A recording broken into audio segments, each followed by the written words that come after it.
Did you understand the fullness of becoming a pastor? I'll give you an instance. We were getting ready for a spiritual emphasis day, and our guidance counselor, a great friend of ours, said, "Hey, Dayne, I need you to come in the hallway." And she told us that a student had been shot and killed. The day changed. Yeah. And what I saw was what I would have called them, the adults in the room, kind of shell-shocked from this, and me too. But I had a moment or two to be shell-shocked from it, and I knew immediately God was I felt the Holy Spirit. I want to go curl up in a ball, and then like a supernatural, straightening my back, straightening my chin, hey bud, this is the calling, this is the gig. And bud, I just remember I would go pull guys that I coached in soccer, who were crying because they just lost their friend. I would pull them off the field and just hold them, and then I'd go put them down in a room, and then I'd go into a closet and cry for 5 minutes, wipe my eyes, and I'm like, all right, now I gotta go talk to those students. Okay, we're good. Now let me go check in with these parents. Okay, let me go do this. It was just a week or so of just heaviness.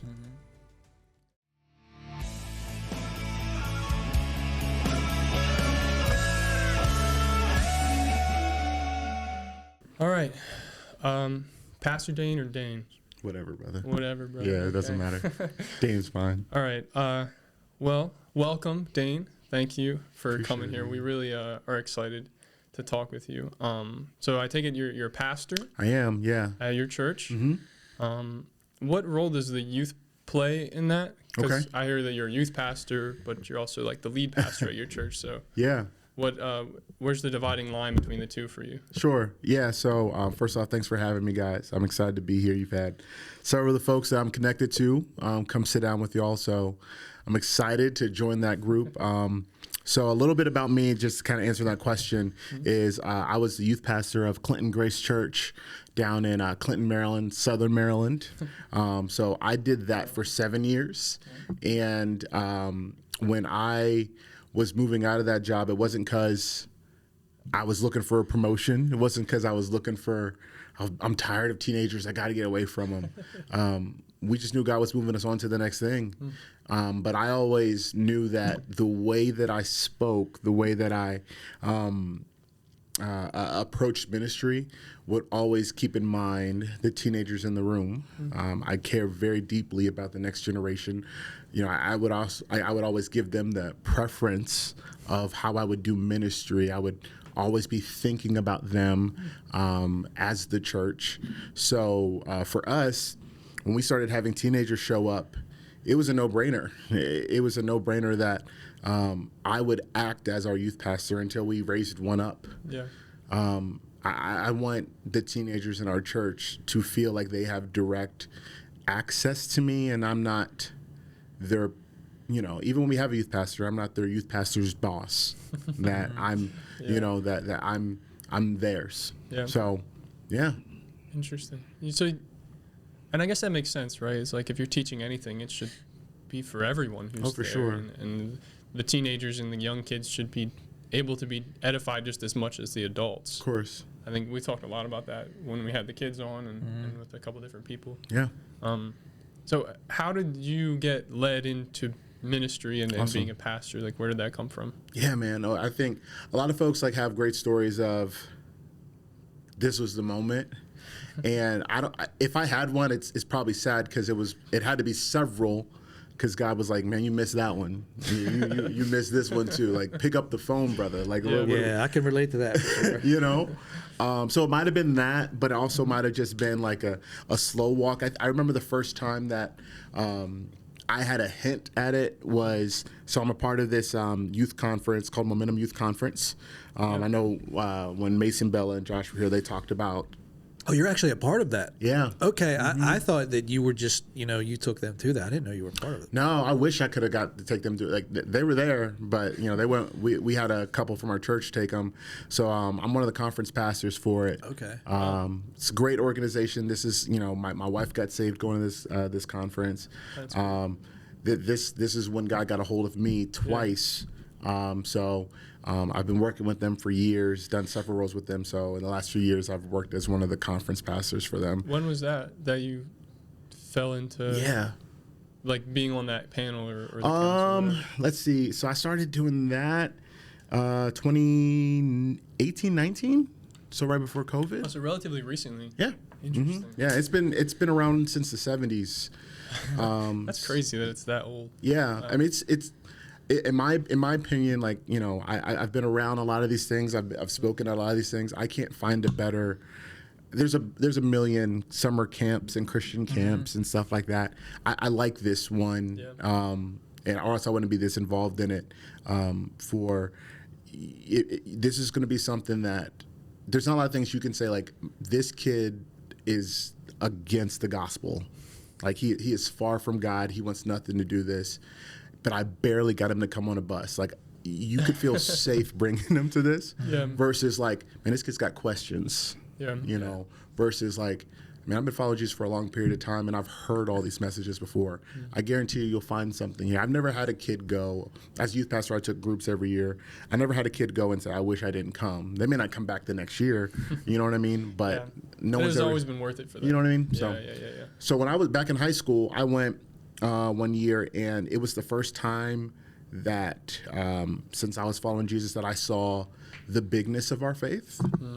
Where it just never like kind of like registered in my mind that more people outside of my small little youth group really believe this.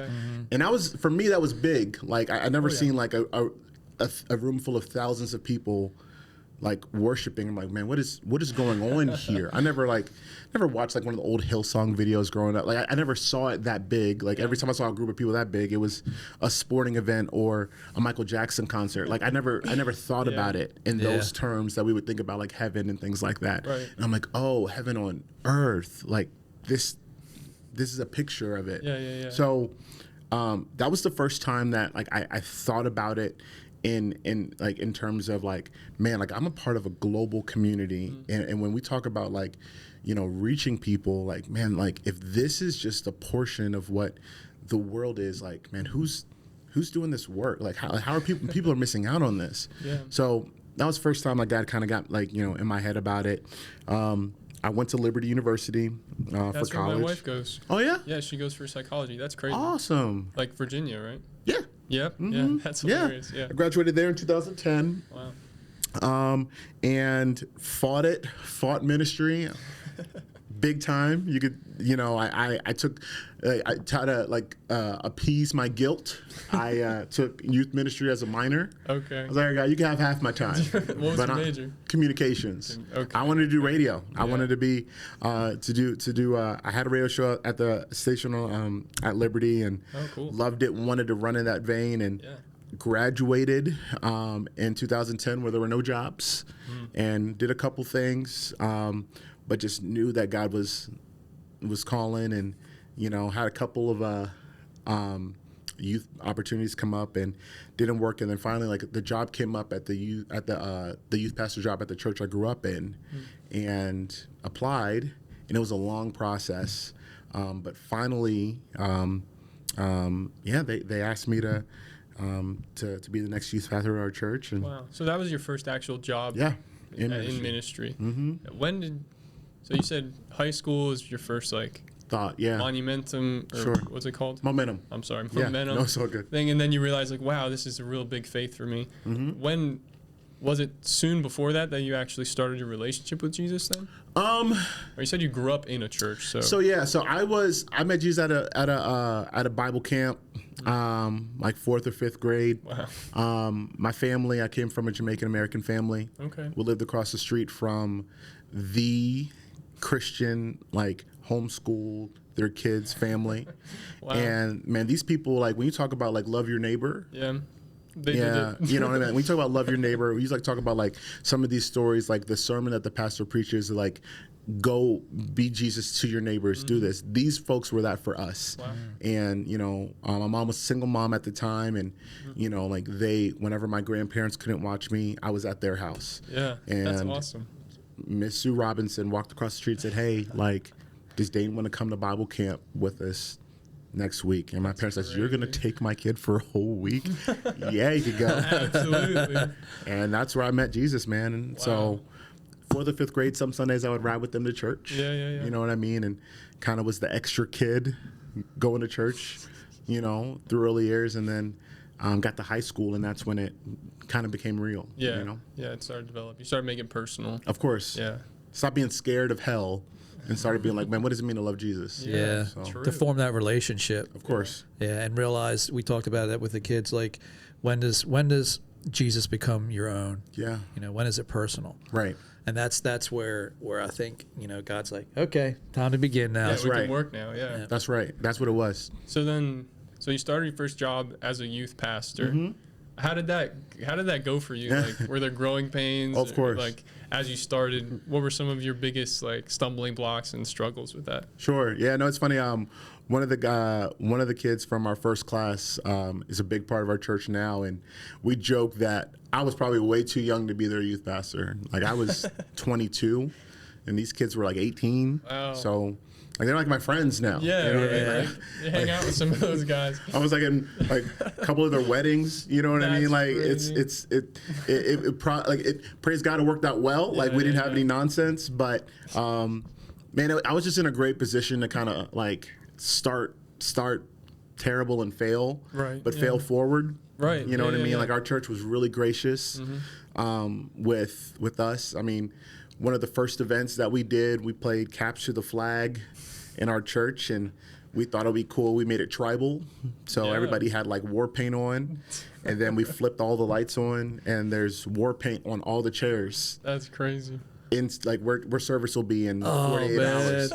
So we were there till 1 a.m. scrubbing. Cleaning it up.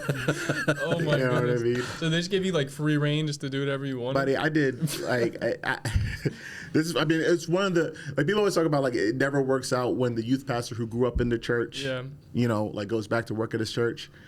I got a lot of grace, you know what I mean? Yeah. Maybe for the better or for the worse, but just stuff like that, like just silliness. But That sounds fun. It was good. Yeah. I mean, it was like I loved it, and I loved our experience. One, because I truly felt like I was pouring back into the place that had discipled me. Yeah. And I love the opportunity to try to do that with the kids that came behind us. So yeah. So that's just cool. That sounds like a good time. Like you went to school, you thought you wanted one thing, then God was like, no. Yeah. And then you just kind of picked this ministry thing up and like ran with it. Yeah. And did you feel it on your heart throughout any time period before that? Or was it just like, oh, look, I need a job? No, I'll give you a defining moment. So me and my wife we got engaged. We both graduated in 2010. We got engaged late that year in like October or so. We both had moved back to the DC area. That's where we were living at the time. And I was living with my folks. She was living with a family from our church.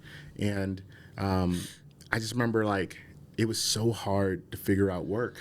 I think my first job out of college, I was working on American Eagle. And then for a while, I was working in the box office. Not the box office. I was selling like season tickets and things. Okay, yeah. Inside sales for the Washington Wizards.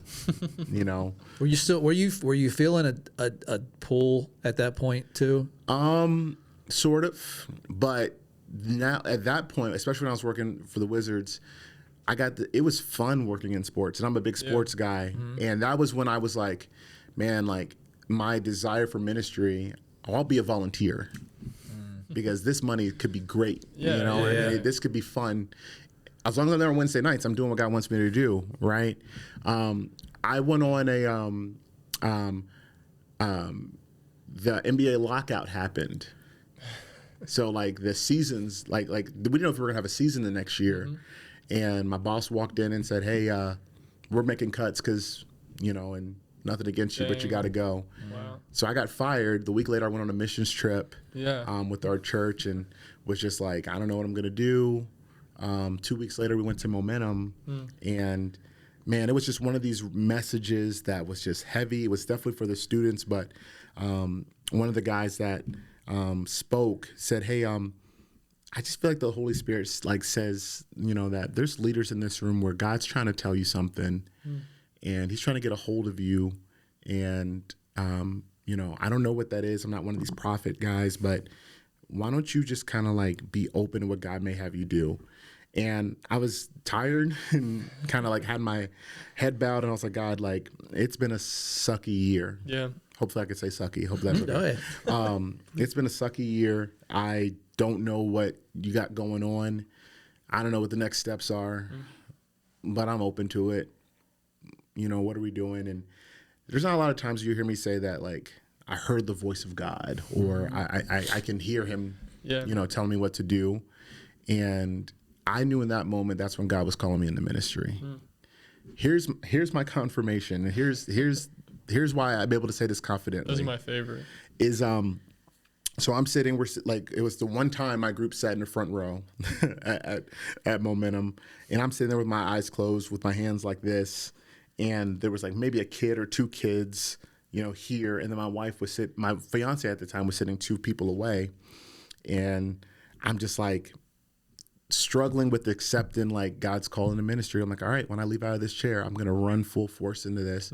The first conversation I'm going to have is with my fiance that we're going to take this seriously. Now, at that point in time, I thought I was going to be moving away because we didn't know that our youth pastor was leaving. We didn't no clue what was going to happen there. You had to go somewhere else to do We thought we were going to this. have to go somewhere else to do it. Yeah. Session ends, the lights come on, like the background music starts playing, and I look over to my right as the kids that were sitting next to me were leaving, and she's bowed, you know, like she's in prayer, and you know, like I see like her wiping tears from her eyes, and I'm like, hey, are you okay? And she's like, yeah, we need to have a conversation, and we go walk outside. She's like, did God just call us into full-time ministry? Lie to you not. Wow. I just got chills. That's Yeah. And like, I'm like, yeah, he did. She's like, yeah, I knew the Lord was kind of like putting me to be prepared for that. And she's like, I'm ready. Like, whatever that means. Wow. Let's do it. That's insane. So there's no hiding anymore. Yeah. Yeah. You know what I mean? You can't work yourself out of that, right? It's not can't. like, well, maybe it's just a thought I had. Maybe it's just, you know, the wind was blowing the right way. This was one of those, like, God had to he had to box me in a corner to where if I was going to run for ministry, the woman who I cared the most about was going to know that I was disobedient. Yeah. Because we knew what God was calling us to do. So we had to figure that out, and you know, that was the moment. Wow, that was the moment. Yeah. That's so powerful. I'm just in awe. That's crazy. Yeah, they're the best, man, because you can't, you know, they're the things you can't deny. You can disagree, Of course. but you can't deny it. Yeah. Yeah, because at that point it's just disobedience. You know? Sure. Yeah. It's like you can argue your way out of things, and maybe in your heart you're not trying to disobey God, but once He tells you like that, it's really hard to not listen and feel okay in your heart. But like, I dream of hearing from Him like that. You know what I mean? Yeah. I want to wake up and hear Him tell me when to brush my teeth. You know what I mean? It's like, I want you to lead every step of my life because I don't trust myself to do it right. Sure. I don't know why He only speaks to us in key moments like that. Maybe we're only willing to hear Him. Like, I don't know how that works, but Yeah, I wonder if that's what it is sometimes. You know what I mean? because Like, you had to get to a breaking point. Where Of you were course. like, okay, now I finally, whatever you want from me, I accept. Instead of like, I'm having fun selling tickets, you know, Yeah. like I'm vibing. I don't need much of anything else. Yeah. You know, You want me to serve on Wednesday? That's God. He's like, how can I use you when when you don't want to be used Right. in that way? Yeah. Well, it's all like, I mean, it's also like you have to turn down the noise. You know what I mean? Like people, I had a student tell me the other day that, man, God doesn't speak to me. Like I was told him a story like that. I was like, how do I get God to speak to me like He would speak to you, Pastor Dayne? And I'm like, well, is it that God doesn't speak to you, or that the noise in your life is so loud? Yep. What are you going to do? Yeah. I mean, like, shoot, I was just watching the Fire Aid concert out in LA, and could you imagine like how loud like this arena is when like a band like Green Day or is playing? Like, it doesn't matter how important the information I have to give you, it's loud. You're not gonna hear. It doesn't mean anything that I would say like is less valuable or that I'm not speaking to you. The environment that we're in is so loud. So what God did in my life was like, this job working for Monumental Sports Entertainment, we got to turn that down, buddy. Yeah. Like I can't, like you can't miss this. Yeah. And I could have fought it. I could have went and done, found something else. Like I could have allowed that to be, devastating and found some vice or something.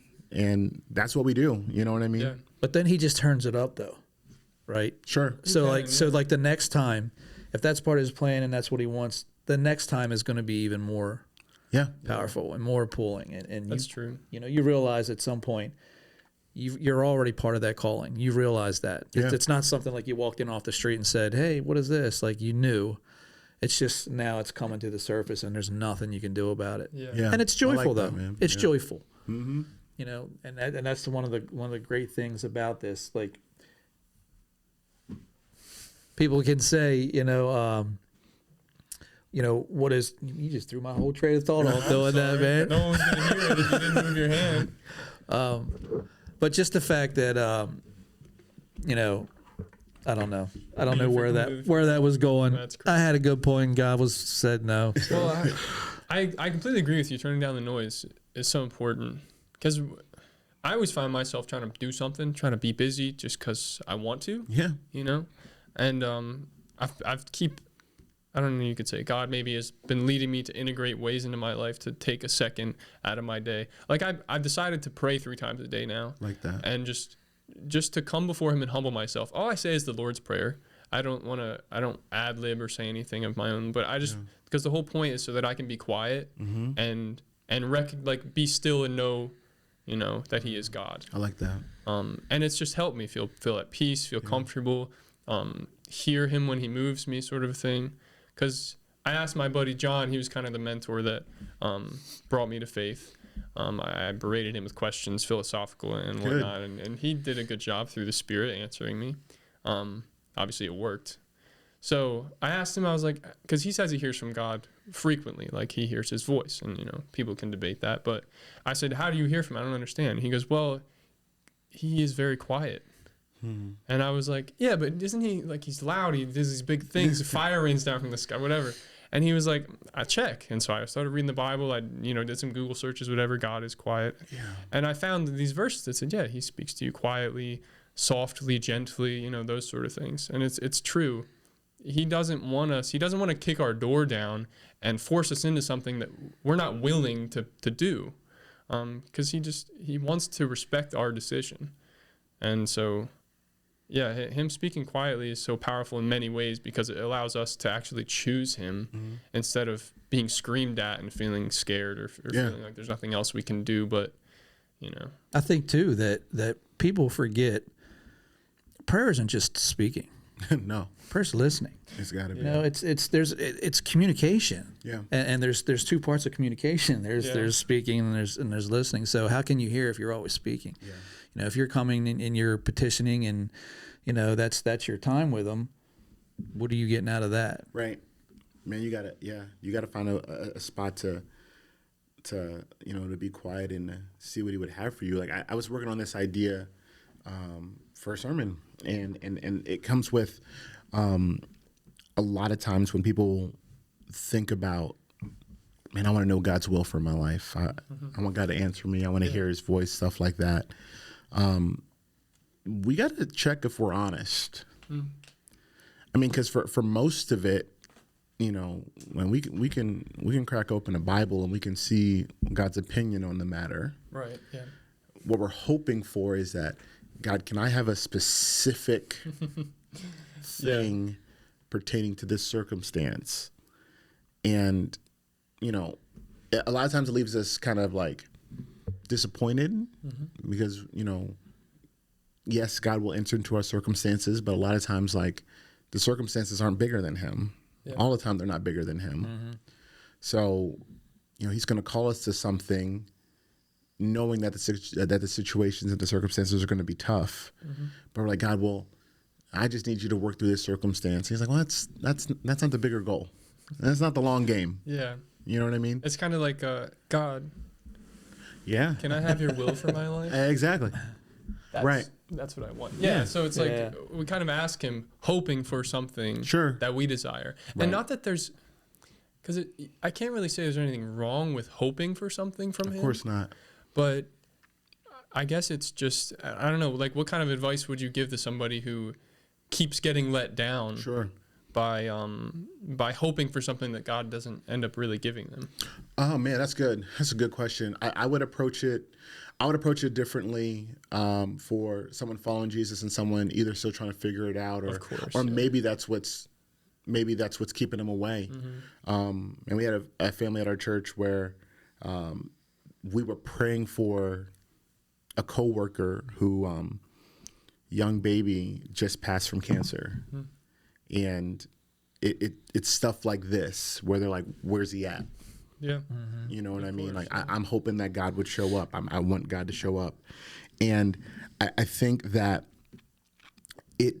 those situations, I can't find it in me to be the, to go to someone far from God or still trying to figure it out and say, just trust him. Like, how callous is that? You know what I mean? It's Like, such a cold comfort. It's I don't know if that's the time for your theology class. And in my opinion, like, I think in those moments, man, like, I want to be like Jesus and, who goes and weeps with people and goes and meets with Mary and Martha when their brother died. Yeah. Knowing what he's about to do. Knowing, like, man, in 10 minutes, I'm going to go and raise this kid from the dead. Yeah. But it's not the time for my theology class. It's not my time to say, why are you crying? And I'm just like, I'm going to have a ministry of presence and I'm going to be there. Yeah. So for those folks, like, there is, when we talk about in, passages about having a peace that surpasses understanding, I don't need you to understand all the ins and outs about why God does and why it is. Yeah. I need you to have peace with the God. And then through that and in that and with that, hopefully that there is there comes an understanding that kind of helps us there. Yeah. I've been thinking about that a lot recently. Sure. About, like, I don't know how to say this without saying it, but there was I guess you could say a death in our family recently that my wife and I were grieving. And I thought a lot about, like, what would comfort somebody in a situation like that? What part of God would, like, what could I say to you that would make you feel comfortable? Yeah. It would make you feel comforted. Blessed are those who mourn because they will be comforted. Because if I say to you, well, it's part of God's plan, that doesn't help you much. You're like, well, it still kind of sucks.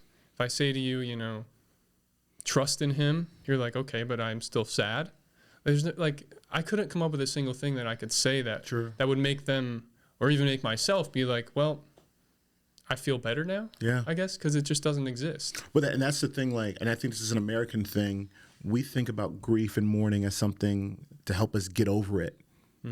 Like, I lost my dad, and I was like I remember one of the first thoughts after he passed was, okay, in about like 2 weeks, I'll be over it. I'll be able to move on with life. Yeah. Like, I put a time limit. I like, one of those countdown apps.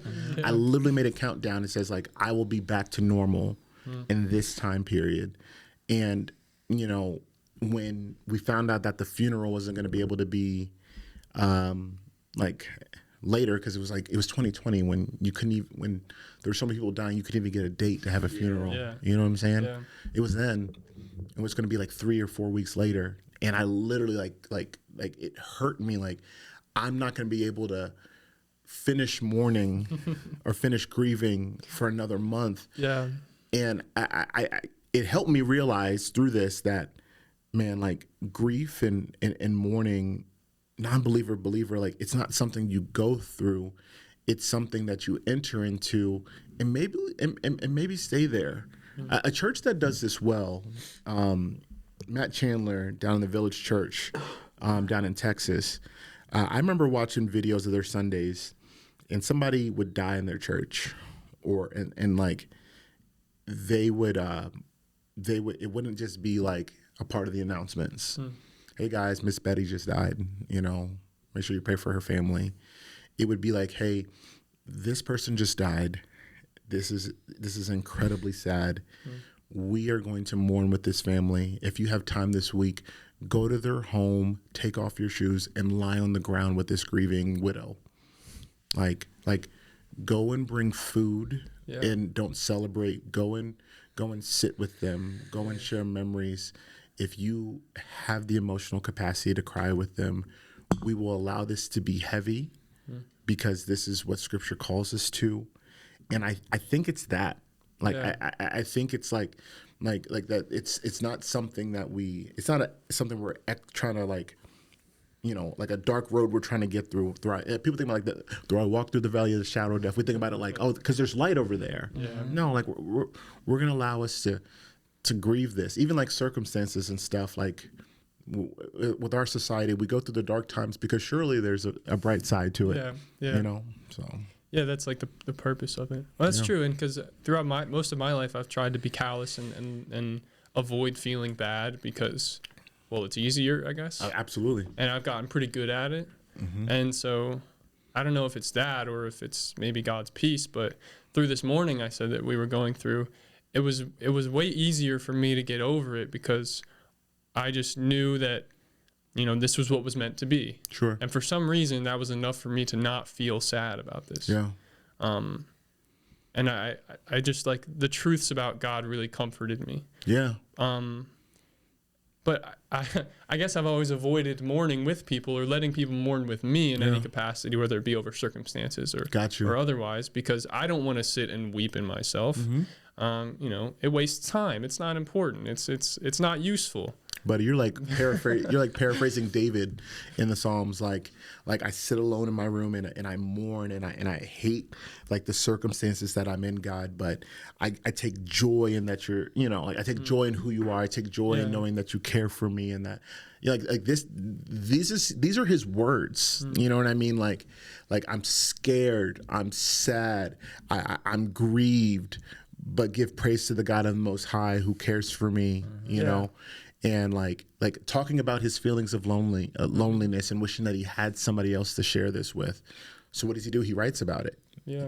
I don't think David was a poet because he wanted to be. I think he he had to he had to get it out. He had to share it. And I don't think it's like schizophrenia. Like, why is he so sad and joyful? It's like, no, he's sharing like the grief that's in his life. Like he's being chased around by Saul. Yeah. Right. Yeah. By his father-in-law, like by the king, like he wants him dead, and it's a terrible situation. Yeah. Even after like he committed his sin, it's like, man, I have sinned against the God Most High, and it grieves me to think about the sin that I have. But I know that I'm forgiven, and I take joy in the forgiveness of God and who He is. So he has to sit with that, and it's not like I'm no longer sad anymore, so I can be happy all the time. No, it's part of it, And maybe that's part of that peace that you can get is recognizing I am sad. Also, there's peace in recognizing that you're sad. Yeah. Especially coming from someone who avoids it so much or has spent a lot of time avoiding it. There's a peace in recognizing your feelings. Yeah. Like David did when he wrote about it, right? He got them out. I bet that gave him peace. Yeah. To get his feelings out. I think like that's a more common thing now. We talk about that getting your feelings out helps with that peace. But then recognizing that although I'm sad, there is a God that loves me, that cares for me, and there is something to be joyful for. Absolutely. And there is a purpose. Yeah. We may not agree, we may not understand it, but there is a purpose to it. And that's the difference. I think that's the thing that when outsiders look in, that's what they can't understand. Yeah. I want that, and that's that they're talking about. That peace, that understanding, that purpose, and what is that? Your favorite verses? Philippians 12:20. Philippians 4:6-7. I'm not even close. I'm so bad with that. But peace beyond all understanding. Yeah. But that's good. We did a service around Christmas time with this idea that while a lot of us are ramping up with the lights and songs and stuff for Christmas. Man, there's probably, a community of people that have lost people or opportunities or stuff, and it's hard. And where is the space? Where's the message? Where's the church service that is like, hey, we're going to lament. Yeah. And you're able to write down. We did it with writing, where I'm like, hey, for the next 5 minutes, write down, God, I am sad because. Yeah. And trust that the God of the universe hears you and cares for you. and you were allowed to do that. And if you have the ability to end it like David would and say, but I trust in you, the God who sees me, the God who cares for me, you know, though I've lost my grandma, though I lost my job, though things are not going the way that I want them to. Yeah. So, yeah, there's power in that. Yeah. Those the valleys are just as important as the mountaintops. 1,000%. I don't think people understand that. Yeah. Looking at that, and one of the things too, like looking back, you get to look back on those things, see how you got through. That's right. They're more assurances. Yeah, true. And the more you go through them, the more looking back gives you, like you said, assurance. To when you go through something again, you can see like God's redeemed me before. He's got me through this before, and it gives you more trust, and he gives you more faith to have to lean on Him. Hindsight's one of the greatest tools for a Christian. Yeah, to be able to look back. It's definitely useful. Yeah. Not to go against what we've been saying that we should maybe mourn when we're supposed to mourn, but on a lighter note, I want to talk a little bit about your current day ministry and what you're doing with that. I don't know where to start exactly, but do you have any specific thing you're working on right now? Sure. Or you're just going day to day? No, I hope so. So life as a pastor of a church plant. I don't know when we stopped becoming a church plant. That's been a funny thing we've talked about. Like, you know, like when you plant a flower, you know what I'm saying? Like when you stop calling whatever. When is it's not a seed anymore? Of course, yeah, man. So we are. It's the top of the year. So for us, we kind of like slow, you know, like a lot of like churches roll out, this is the vision and direction for the year. And January 1. And I kind of like to let the first month marinate, like kind of slow, get into the year. So we're really stepping into that, where our church is about to go through a long series in the book of Acts. And, for our church, we've been around for 2 years. For our public launch, we had a long lead up before then. But for us, I think we are very much still becoming who we are. I mean, you're a toddler; you're barely walking yet. You know what I mean? Yeah. Like we're still learning our personality. Yeah. What some of the things that we're working on is just kind of like. I'm really passionate about the people of our church realizing that the church isn't the pastor or the church isn't the organization. Yeah. And they have just as much, if not better, opportunity at being pastors in their own right. I get the office. I get the ordination. I think God calling his man. Like, you know, I get all of that. And it's cool. And I appreciate it. Like, you know, I struggle with the titles sometimes. Like, you know, I understand, like, there are people that will not call me anything but Pastor Dayne. Yeah. And I've done a better job than I was as a youth pastor of, like, accepting that, like, you know, thing. However, I'm around Christian people most of my life. Yeah. You know what I mean? Like, you go work on a job, like Keith, one of the guys in our church, Keith doesn't work with Christians. You know, like, Keith, you have a better job of being an evangelist or a pastor than I do. Yeah. Like, my job is to help you see yourself in that, empower you with that, equip you with that, you know, so that you can go and be on your job doing those things. And then what we do on Sundays and what we do in our stuff is that makes it so we have as many pathways for people, you know, to become followers of Jesus. We would say at our church that our purpose is together we help people become followers of Jesus. And when we were doing this and making all the cool statements and stuff, I fought tooth and nail for that word together. Yeah. Because I told our folks, like, hey, listen, if this is going to be a church where you think if your evangelism strategy is all I got to do is bring this person to church and Pastor Dayne's going to give him a throwdown, you know, like rock bottom of a message to get him to Jesus, you're going to be disappointed. Yeah. You know, like, I don't think I'm terrible, but, you know, like, I think about the long game. I think the church has a much more effective way of not just converting somebody, but to have them like long-term following Jesus, like it's the long game. Yeah. You know, yes, we can throw a message. We could throw an event. You know, we can have Rob come and lead worship for us. Yeah. You know, and we can have all the ribs and chicken. We could do everything. I could set up the event that can get like a men's conference. Mm-hmm. Go and find every disgusting man you can possible that's far from God needs Jesus. Let's do it. What's going to happen when they leave the event? I'd rather play the long game. I'd rather employ our church to see like discipleship. I'd rather employ our church to see themselves as like leaders in their homes. Mm-hmm. Hey, Dad, you're the pastor of your house. Yeah. Hey, Mom, you're the pastor of your home. Mm-hmm. You and Dad, you guys are pastors of your homes. Yeah. Teachers, you're the pastors of your classrooms. Yeah. Hey, you kids that are on sports teams, like Mason was here, baseball player. Like, hey, you're the pastor of that team. You know, of your office, whatever. So, yeah, a part of that is bringing people when they're ready, bring them and have them come be in our midst. And then from there, our job as the church is to help develop the pathways, not for them to just accept them, but to cultivate the environment where they can grow. Mm-hmm. You know what I mean?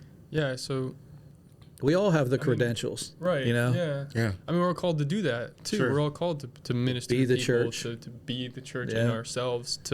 We're not all called to be teachers necessarily, but of course not. But what we can do is represent Jesus as best we can. Yep. That seems like what you're trying to say is you're trying to equip people as much as possible to represent Jesus as best as they can. Yeah. And to build up your community and their confidence in Jesus. Mm-hmm. And that makes sense to me. That's very powerful. Because like you said, you're around Christians all day. Your job is to teach Christians, right? Like, help them grow in their faith. But they're the ones that go out into the world primarily in their jobs, like you said with Keith, and meet people who don't know Jesus. Yeah. And we've talked about this bubble that we're in as Christians. Mm-hmm. You know, we start to separate or surround ourselves with people who know Jesus. Yeah. Because, you know, we just gravitate towards them. Yeah. Because they're easier to talk to be around because they understand us better. But those people that actually go out and are around because of circumstances, because of where God has led them, they're the people that really need to represent the church well. And like you said, eventually bring them to church and see like, hey, this is Pastor Dayne, talk to him. I'm curious because you said you try and cultivate an environment where like new Christians can come and feel comfortable, cultivate growth for them. Yeah. How have you done that? Yeah, so we think about them probably more like nerdy scientifically than is necessary. So like a lot of it fits into just our story and how we came to be. So before we ever had a service or small group, the first thing our church did was we would go post up at the Towson farmers market. Really? And we said, like, well, we got to meet people, you know. Like, I can't go knock on people's door. I got to stay 6 feet away from them. So how am I going to be around non-believers? How am I going to be around people that are far from God? And the farmers market was the one place that people could go to. So we paid to have a booth there. Wow. And me, my wife, my kids, and a couple of folks on our team, we'd go there on Thursdays. And, you know, we just thought strategically, like, if you're a parent and you come to a farmer's market, your kids don't want to be there. So we're going to be the fun table that maybe you trust us and their kids can color while you go up and down and pick them up. Yeah. Or maybe you don't trust us, and which is fine because we're weird, you know. Like, we'll give that's something you don't see at a farmer's market. You know what I mean? We'll have like a I'm giving free ministry tips, so there you go. Oh, there you go. We're doing maybe you have we did a scavenger hunt. That's what it was. We did a scavenger hunt for the kids to go and mark like broccoli or someone with a hat on or a dog, you know. And just to try to build friends, man. Like, and honestly, this served two purposes. One, coming out of COVID. And going through a lot of personal loss, I had to like find my way to be an extrovert again. Yeah. Like, I had to get used to being around people because I was having a hard time just like doing this, just being evangelistic, going and like, hey, what's your name? You know, I started going back to the gym and became one of the gym bros that didn't say anything, just grunted. Yeah, I'm like, man, this isn't How's me. Your day? Yeah, you know what I mean? Yeah, I know exactly. Well, I went through the same thing. Yeah, I was it wasn't with COVID. It was with a car accident that I was in. But I was just the super, like, I'll talk to you. I actually want to talk to you. I'll ask you questions. I went from being that guy to talking to any random person that I walk past on the street in Havre Grace, whatever. Yeah. To just, like, not even caring anymore about people, about, what they want to talk about. I just stopped being that confident, open person. Yeah. And I think I'm still finding my way back to that. Yeah. Because it's important to be that, I feel like. When you're trying to represent Jesus, when you're trying to share him with people, you need to be able to talk to them. Yeah. And that's the heart of it. I like that you said that you're just kind of building relationships. Like, that was your whole goal with that. So we would think of these things as like, we started to define them as like level 1 events. Seriously. Like what we would say, like being at the farmer's market where you can interact with me and I like not be intimidated by the pastor or be put off from a pastor. Because a lot of people, they don't want nothing to do with it. Right. You know what I mean? Like they've been hurt by church. They don't know what kind of church we are. Yeah. It may just be weird. So what kind of event can I throw or can we do or we could show up to? And especially for the time period we were in where we weren't throwing events. We're like, is there anything happening in public spaces that they don't mind us being a part of? So we started doing a lot of that. That kind of grew into doing a cookout. Hey, slightly more personal. Like hey friends, like here's what it is, and we would think about that like more like level 2, where we're like, yeah, we're gonna pray. Maybe we'll share with you some information that we're gonna start a small group eventually. We'll even do, we still do stuff like that. Like we'll, Keith leads a men's breakfast on Saturdays. And that'll be that, where it's going to be 50% coffee and donuts and 50% us praying together, talking together. Yeah. Like, what you're coming to. Right. But it also should, it can, like, maybe like someone who is adverse from the gospel does not want to be at. Yeah. Like, because of it's intentional. It's happening at a church property. However, like, unlike a farmer's market where I'm just going to get some fruit. Right. And I don't mind if that church over there says hi to me and my kid. You know what I mean? Yeah, so. That's so interesting. It's because it sounds like you almost had this whole ploy. I hesitate to say that, but like, it's intentional. You wanted to build. You literally just wanted to meet people. Yeah. You wanted to basically make friends. You got to. And then you wanted to, meet them and get to know them a little better. So you're like, let's have a cookout so we can invite our new friends. Yeah. And then you just kind of drop it that like, okay, we're going to pray before our meal. And you get to know them better. You get to talking, and you're like, hey, so thanks for coming by. I appreciate it. Hey, we're having another cookout, or we're having a men's group or coffee on Saturday. Like, feel free to come. We'd love it if you were there, something like that. And it doesn't feel serious to them because so many people, I really feel this on my heart, that a lot of people are really afraid to make commitments, because I was afraid to make a commitment to God. And so it made it so much easier for me that it was more like a relationship than this whole big thing where I had to commit my entire life and be this. And so as it started, it was just a relationship for me.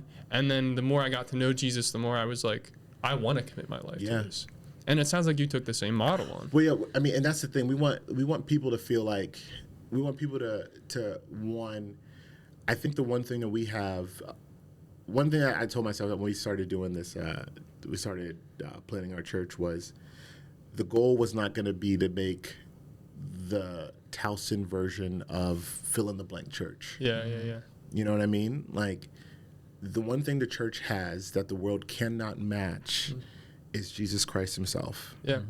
And, there's a lot of things that can feel good like it, that they can fabricate, but with Jesus comes his church. It comes the community.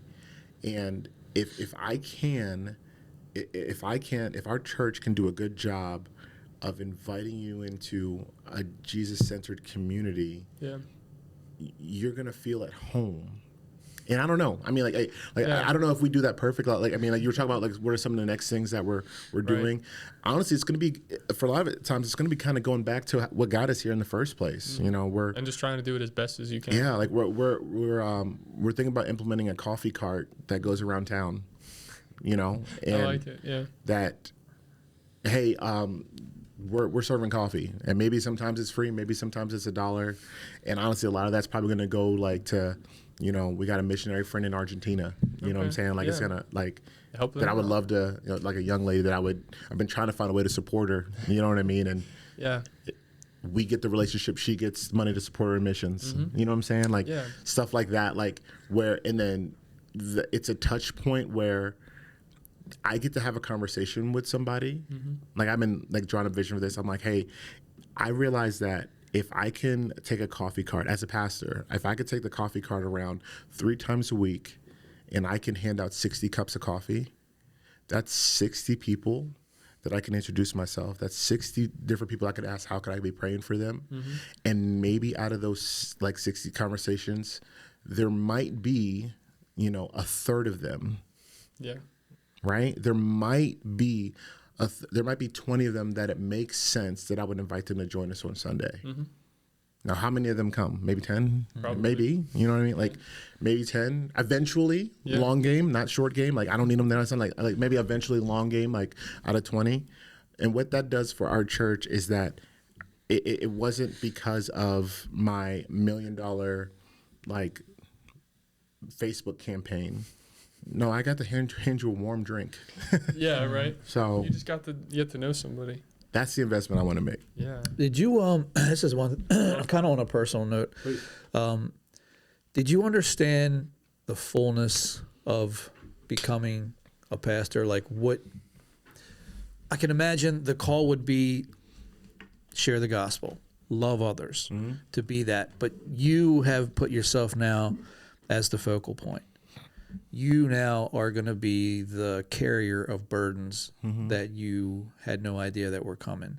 And so was there like any kind of preparation that you felt or you did? So when, I mean, because I think that's why we're not all called to be teachers like that, because you now have a responsibility for people who are looking at you as, okay, well, I'm trusting him. I'm laying my burdens to him. And now you have to carry that. So did you understand the fullness of that? And like, was there any preparation, or is that something you just have to work through? No, definitely not preparation, because I'm not smart. Like I'm not even joking. Like I wish You just made a business model for handing out coffee, so I don't know. Maybe you know what I mean? Like that's yeah. But I know that I love people.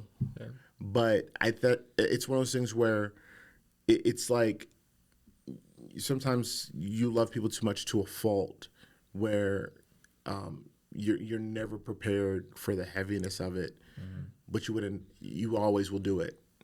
You know, like there's not a single thing, you know, that could make me like not do what I'm doing. You know, like it is real. Like I think about.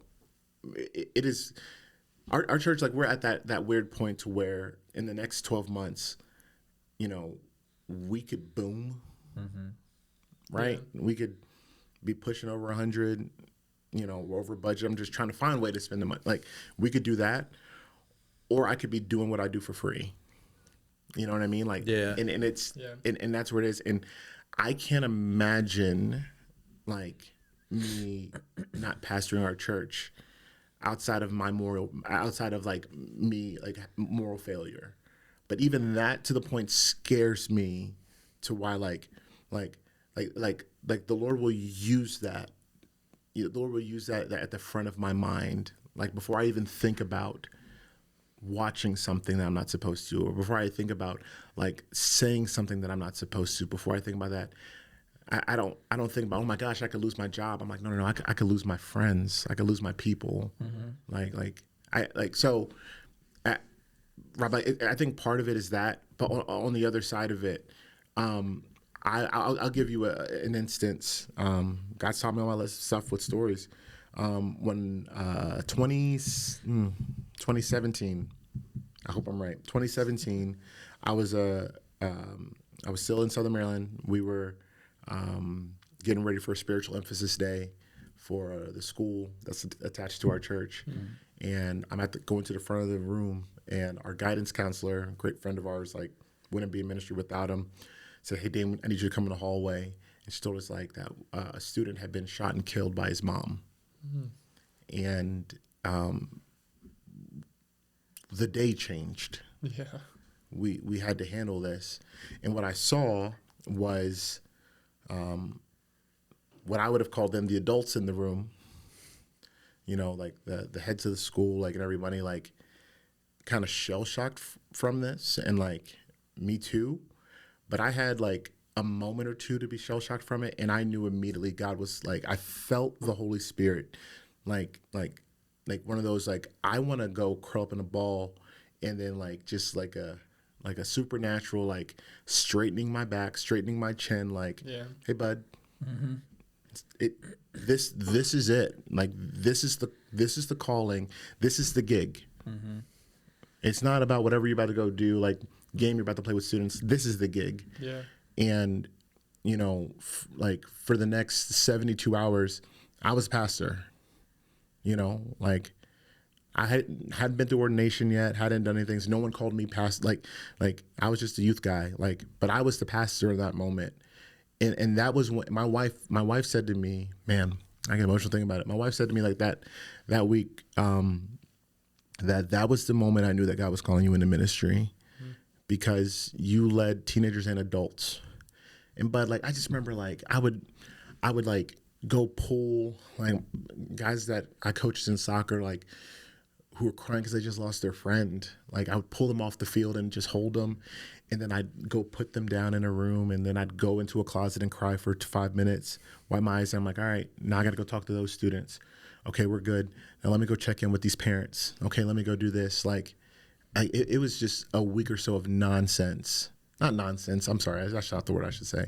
Not nonsense, of just heaviness. Yeah. Just like hurting people. And I felt like a shepherd. Like I felt like I was pulling people back into the fold. Yeah. And that's when I think like, man, I haven't written a sermon this week.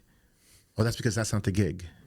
This is. Yeah. This is what it looks like. Like, and now when I talk to the young folks that think like, oh, I want to be a youth pastor, and because they just watched the latest like video of the insert name of pastor, I'm like, okay, but this is the gig. Yeah. This is. And we all have the love of Christ in us to do that. Yeah. But it's just, it always amazed me to think about, you know, he comes to you, there's a death. I come to you with a marriage issue. Somebody else comes to you, and your love for people, do you find it, does he give you the peace to release that to him? Or do you carry those burdens with you as a pastor? Like, that's a great question. Oh man. Probably I want to give you an honest answer. I'm not sure. Probably more than I know. You know what I mean? Yeah. Like I know I did for a while. I know, especially when it's close and personal. Or I will. Here's the other. You asked me a really good question. I wasn't ready for that. Or you can treat it too much like business. I think this is also like should be a caution for pastors. When I think about it when I think about like my people as my job, you're my job. Yeah. Then I will hug you with my arms and not my chest. Like I will, like, I just got to get through this. Like they're coming in with marriage problems, and all you see is a filed insurance claim. Yeah. You know, and you're like, okay, well, this problem is solved. Get on the road. Yeah. I did business today. Right. Yeah. But like you seem to allude to is like when it's more personal, you can fall off the other edge and bear the burdens too much on yourself. Sure. And be too connected. And that can carry, and that's another thing too, like does that carry into your relationship to your spouse and your children? Yeah. Like, I always wondered how like therapists or how do you release that to where you don't take that home and be personal? And with you, other than the therapist, this is your job to love people anyway. Yeah. So me and my wife, we will go all in with the relational aspects, and we will. The way we'll pray is that we'll say, hey God, like, we're gonna go all in. We're gonna make everything intimately personal. we had two friends that moved up with us from Southern Maryland to help plan our church. One of them's dad died. All five of us went to her dad's funeral. My kids didn't know him, but we're gonna sell out, like, personally. Now, like, does that happen with, that was that one situation, but like we will try our best. And this is, I mean, right now, like, Church of 40, 50, like we can do that now, and maybe that's not what it always is, but my wife will, there are things that I will try to guard her from, like there's just some things that she knows that she's not gonna know about, but she'll trust me in the super personal, like when we have to get in the weeds with people stuff. Yeah. You know what I mean? And I want, and where I sit now, and I may just be the young dumb pastor, like I want people to hopefully see, like, a man, a person that's with them, rather than an organization that they give to who's supposed to show up when they're supposed to show up. You know what I mean? Like, so we'll see, but like that's a good reminder of where I want to be. And that's a great analogy too. The organization. How many people do you think go into a church and look at it as an organization? That's what I mean. Believe me, there are folks that they give to their church, and when their pastor and when somebody's sick in the hospital and their pastor doesn't show up, they got an attitude. Yeah. It's like, last time I checked, that's you guys your get job. Last time I checked, my giving statement, pays your salary, and when my mom's in the hospital, you're supposed to be right there next to her, praying for her to get back healthy. You know what I mean? Like, because that's what I paid for. Yeah. If I wanted, I would have went to other church down the street. So that's, I think that's a thing. And one, like, my job is not to preach on Sundays. Yeah. That's part of it. You know what I mean? But like, you sat here with Josh, like, this kid Mason, like he's gonna be better than me in 2 or 3 years. You know what I mean? Like, there are people that can do that. If God's called me to be the lead shepherd of our church, of our elder, man, like, I want to teach you from God's word, but as long as I'm able to, or the elders of our church, like, we got to be with you through the thick of it. We have to. Yeah. Do you think there's a misunderstanding to people's roles in the church? Because you said something earlier that really struck with me. You were talking about the long game, and you were talking about the investment in the people. And I think it's really easy to forget that. Yeah. Because, okay, I'm going to start a church, and we're getting people in, and now we're doing things, and we're having this and having that, and the investment in the people. But here's the kicker, like, why are you investing in the people? Are you investing in the people to grow your church? No, you're investing in the people to go out. Yeah. And I think, like you were talking about with, a woman coming in saying, hey, like that mindset, the organization mindset is, what are you doing? Sure. And I think, I don't know, do you see people lacking in that, like coming into the church? Do you see people being receptive to the part of, okay, I'm not just here just to hear you speak on a Sunday. I'm here to let the Holy Spirit work in me and take this out. I think it takes some time. I think it takes a shifting of mindset. I think it depends on where they're coming from and what they've seen. For a long period of time,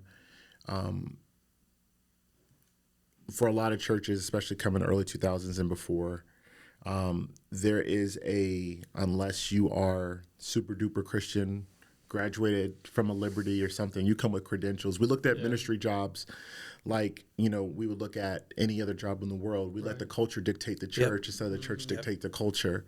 So we want a qualified pastor. We want a qualified youth pastor. We want a qualified worship, guy. Like, what's your training? You know what I mean? Do you have that piece of paper? Exactly. And cool, but you better mean it. You know what I mean? You better mean it, because like what I would, I think about like something like this, where I'm literally doing this right now and developing this. I look at some of the 20-somethings and like 18 and 19-somethings at our church, and I'm like, okay, I don't want them to go to Liberty. Sorry, Liberty.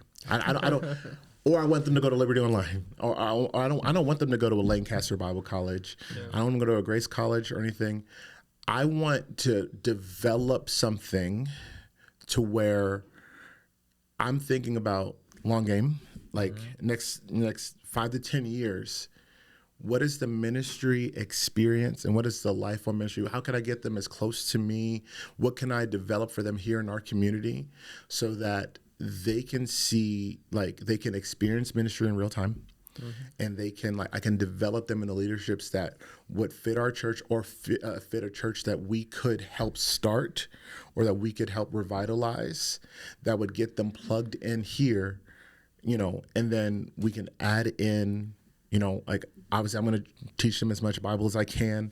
We're going to add into things that makes everybody feel comfortable, or like ordination, like all those things good, but do I have to send them away to a university to do that, as I would do like a programmer or like a lawyer or like a teacher or something?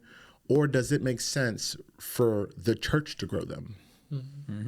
Because primarily what you're trying to teach them is how to love people like Jesus loved people, right? How to build relationships like Jesus built relationships. Yeah.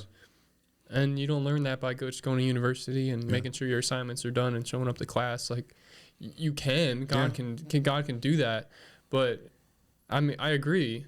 I've always felt it's more important than anything to get field experience more than let's go to school and learn about it. That's what I'm saying. Like, especially, like, I mean, like, we have the advantage of doing that in 2025. There's not there's not a way, but I wanna do that with them. I want Mason to learn how to read God's word, understand God's word, and preach God's word, and then lead our middle school ministry next year. Yeah. I have a son that's a middle schooler, this is what I literally think. My son will be 11 years old next year. He'll be in 6th grade. If I want him to successfully follow Jesus for the next 3 years, I will get him as much FaceTime with Mason Denny as possible. Yeah. Because I think that kid knows how to follow Jesus. Yeah. Guess what? He's never given a sermon before. Does that mean he's unqualified? No, he loves Jesus. Yeah. And he has a desire to follow him. Yeah. So it's my job. It's my job to shepherd. How did the shepherds become learn to be shepherds? They got around shepherds. Yeah. You know what I'm saying? Like, they had to,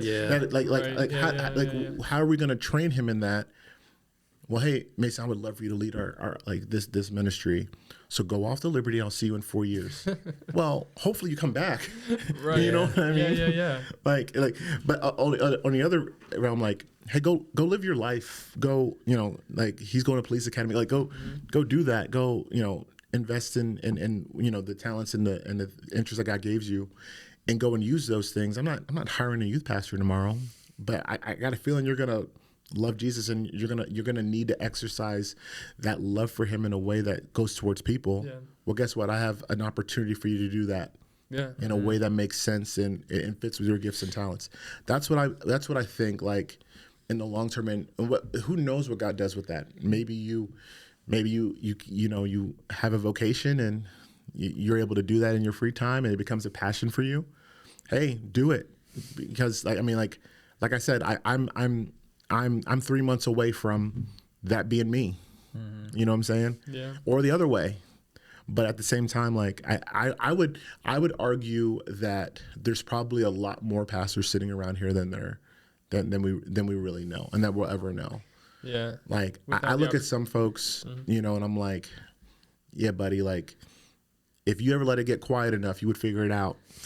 Yeah. You know what I mean? You and speaking kind of on that note too, one of the things that I've been really thinking about, and just certain in devotions and reading, is the unification of the church, right? The church has separated so much, so many different denominations, so many different approaches to theology. Like, do you see the need for, like, the kind of, I guess reunification isn't a great word, but reunification of the church. Like, and do you see yourself as a role in that? Because now as a pastor, you had a calling, right? So, and now you're doing your church and your thing in your way. Do you see or feel the need to be a part of that? Because we are one body, but right now the church, it doesn't feel like one body. No, we're all. I think it's like yes and no to where it's there's some. It's almost you celebrate your differences, but then you have to do it in a way that realizes that we have a lot more in common than we have apart, and that we need one another. You know what I'm saying, to truly get it. I think about like, you know, a lot of the I come from a more conservative church background, and that would kind of scoff at the more like, you know, free church movements, you know, apostolic or like, you know, Church of God and things like this. And, you know, you know, speaking in tongues and stuff like that, we would look at those and be like, well, they've got it wrong. And, you know, one of the things I've learned in my adult years is that, man, you could say what you want, but we wouldn't have nothing to sing if it wasn't for these brothers and sisters. Yeah. I mean, they know how to worship, you know what I mean? And they know how to get a hold of God. And guess what? If you want to go, if I'm in town for the weekend and I'm like, I got to get myself to a prayer service or like a prayer concert, and it's probably not happening in a conservative church, you know, That's true, yeah. I'm going to have to go find, you know, and so I think that there's some beauty in our differences and our approach, you know, to as long as we have Jesus Christ as crucified, if we have that in common, we're in the right space. And like, so there's got to be like, we have to figure out the way to where we are unified in that we're able to celebrate the differences in what each group brings. You know, I've learned since living in Baltimore, I've learned so much about like Presbyterian, like, you know, history and churches. I'm a Tim Keller guy, and like how necessary they've been to like our biblical understanding and theology over the last 100 years. Like, you know what I mean? So, well, like, where do you think the line is between our differences? I guess we talked about this a lot. We try to, because we're supposed to watch out for false teachers. Absolutely. Right? Yeah. But it seems like the conclusion we always come to when we have this discussion is a false teacher is someone who has their own motives, who's actually trying to mislead you actively. Yeah. There's a big difference between that guy and then the different denomination that maybe is just reading the text differently, is understanding differently, you know, whatever it is. And I think it's about, do you love Jesus? Do you have a relationship with Jesus? Yes. Do you do it perfectly? No. Do you understand everything he says perfectly? No. Okay, well then let's be a community. Yeah. And just try to help each other in any way that we can. It's more complicated than that. You can make it more complicated than that. And obviously, I'm not one of those like, oh, it's all about love. Just love everybody. Yeah. But I think it's more so about like, your salvation is between you and God, and I want it for you. And although I disagree with maybe something you've said, I hope that you still get to be in heaven with me. Yeah, of course. And at the end of the day, I think that's what can unify us, is that I hope that no matter what interpretation you have of the gospel or of the Old Testament or of God commanding, you know, wars and the Israelites to go out and kill people, like however you feel about that, I just hope that you're in heaven with me. Yeah. And I think that's what it boils down to. A lot of things, a lot of things aren't salvation issues too. Sure. Yeah. And the thing is, the only thing that like I see that kind of worries me is somebody who doesn't know. And I was one of these outside looking in. There's certain places that I see certain things, but I definitely don't want any part of that because you know that's so. We do, like you said, we need to find that common ground and work together on that common ground rather than you know, spotlight our differences. And that's, I think a lot of churches accidentally spotlight their differences. That's good. Yeah. That's good, right? I mean, like, I think that there is a tendency, there's a tendency to be a lot of closed fist, you know, like looking for the differences. I remember I had a student, she went to college and got invited to a church, big church. If I said the name of it, you'd know it. And she texted me, she said, hey, Dayne, I'm going to this church. and it doesn't feel right. Those were her words. It doesn't feel right. Yeah. But I would love for you to like watch this series with me to see if this is false teaching. And honestly, I was excited because I had heard about this spot, and I was like, I can't wait. I want to see what it's about. Yeah. And guys, I sat there and I was studying words. I like, you know, if there were manuscripts available, I would have like went through. Yeah. And I couldn't find anything. This was just my experience. Like, I don't think I'm super duper theologian, but I was looking for it. And to the point where it was kind of watered down. Right. Sometimes, like maybe like that's the biggest thing I could accuse it of.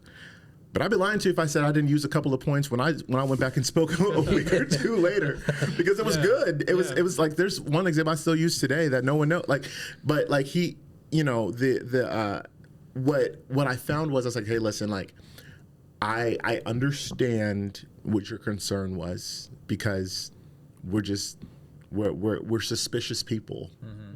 Even as believers, we're suspicious and we want to be in line. However, we can be open, and guess what? If we feel uncomfortable, or if we don't feel like it's edifying, you know what I mean? By the way, one of the issues that we have in our churches, especially when it comes to like false teaching, a lot of people are going like, well, is this place good for me? Is this going to help me? Is it going to be like somewhere where I can be taught, be led? Yes, you want to be under good sound teaching. However, be careful how much it has to be about you. Yeah. Oh, that one stings a little bit. You know? Think about, like, be careful about how much it has to be about you. There's I got friends where they're like, man, my pastor loves Jesus, but he's a terrible speaker. If you would write a book, it would be fantastic, but he's not funny. Like his PowerPoints are terrible. We don't have a single light on our stage, but I go every Sunday. Yeah. Cool, because what are we saying is the main thing? You know what I mean? Like, what's when did it have to be that the guy was, you know, the guy was Martin Luther King? Like, you know what I mean? Like, you know, or the worship band sucked. I'm not going back there. Exactly. Yeah. It's like, well, did they preach Jesus? Yeah, but did you hear their rendition of how he loved? Like, I mean, like, so what are we saying here? Yeah. So I think, yes, get under good teaching, know your word, and be able to submit to it. However, make sure it's not about me. Yeah. Because, like, I think the primary question we should be asking is, who can I love here, right?